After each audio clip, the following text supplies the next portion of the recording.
સુરતમાં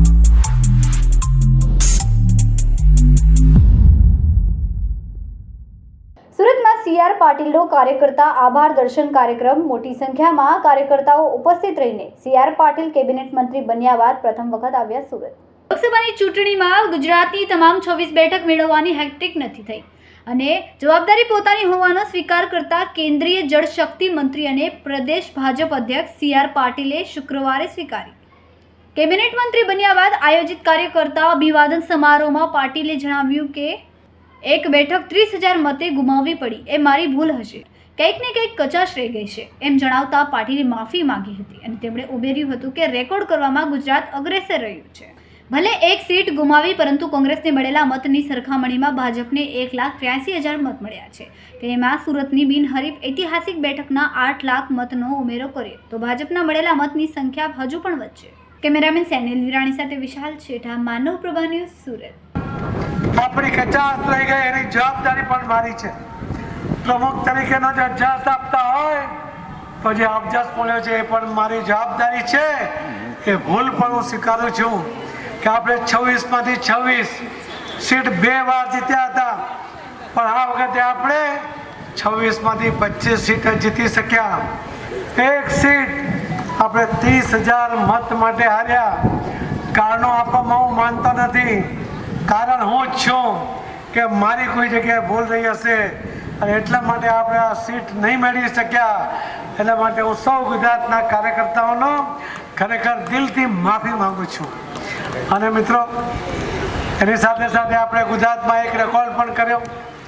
ભારતીય જનતા પાર્ટીના લોકસભાના ઇતિહાસની અંદર આ દિન સુધી ભારતીય જનતા પાર્ટીનો કોઈ પણ ઉમેદવાર લોકસભામાં બિનહરીફ થયો નહોતો। પહેલો રેકોર્ડ તમે સુરતની અંદર કર્યો। પહેલી વાર આખા દેશમાં ભારતીય જનતા પાર્ટીનો એક ઉમેદવાર બિનહરીફ થયો, એ સુરતના સીટ ઉપર શ્રી મુકેશભાઈ દલાલ થયા। અને એના જસ એ તમને બધાને આપું છું કે કોંગ્રેસે આપેલા ઉમેદવારને પાક્કો વિશ્વાસ હતો કે હારવાનો છે, એટલા માટે એને લડવાનું પસંદ નહીં કર્યું, એના કારણે આ બિનહરીફ સીટ થઈ શકી।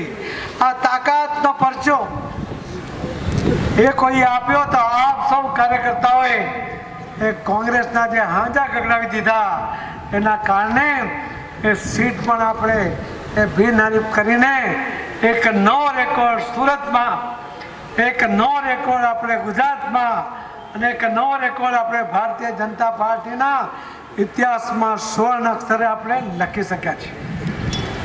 મિત્રો, 4 વર્ષથી 20 જુલાઈ 2020થી આદરણીય પ્રધાનમંત્રી મોદી સાહેબે, નડ્ડાજી, અમિતભાઈ શાહ સાહેબે અને સૌ આગેવાનોએ મળીને મને ગુજરાત ભારતીય જનતા પાર્ટીના પ્રદેશના પ્રમુખ તરીકેની જવાબદારી આપી હતી। મને પણ પહેલો વિચાર એ જ આવ્યો હતો કે આટલો વિશાળ કામ કરવાનું મારું ગજુ નથી, પણ જ્યારે મેં કાર્યકર્તાઓ તરફ નજર કરી ત્યારે મને કાર્યકર્તાઓના નજરમાં એક વિશ્વાસ દેખાયો કે તમે આગળ વધો, આપણે સાથે મળીને આગળ વધીશું અને મોદી સાહેબ જે ઈચ્છે છે એ પરિણામ લાવીશું। ગુજરાત ભારતીય જનતા પાર્ટીના ઇતિહાસમાં પણ ગુજરાતમાં 156 સીટનો એ રેકોર્ડ પણ એ તમારા બધાના તાકાતના આધારે કરી શક્યા। એના માટે પણ હું તમને બધાને અભિનંદન આપું છું। હમણાં લોકસભાનું 2024ના ઇલેક્શન પછી નવી સરકાર આદરણીય પ્રધાનમંત્રી નરેન્દ્ર મોદી સાહેબના નેતૃત્વમાં બની। મોદી સાહેબે હેટ્રિક કરી, 3જી વાર એ પ્રધાનમંત્રી બન્યા અને એમણે આપણા દક્ષિણ ગુજરાતની અંદર જે પ્રતિનિધિત્વ આપ્યું એમાં મને જળશક્તિના મંત્રી તરીકેની જવાબદારી આપી છે।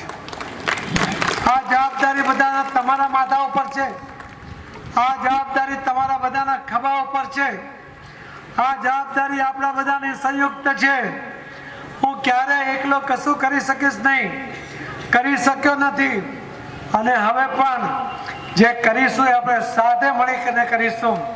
નાનામાં નાનો કાર્યકર્તા એ આમાં સાથે જોડાય અને મોદી સાહેબનું જે સપનું છે એ પૂર્ણ કરવા માટે આપણે બધા સંયુક્ત પ્રયાસ કરીએ એ મારી આપ સૌને હાથ જોડીને વિનંતી પણ છે.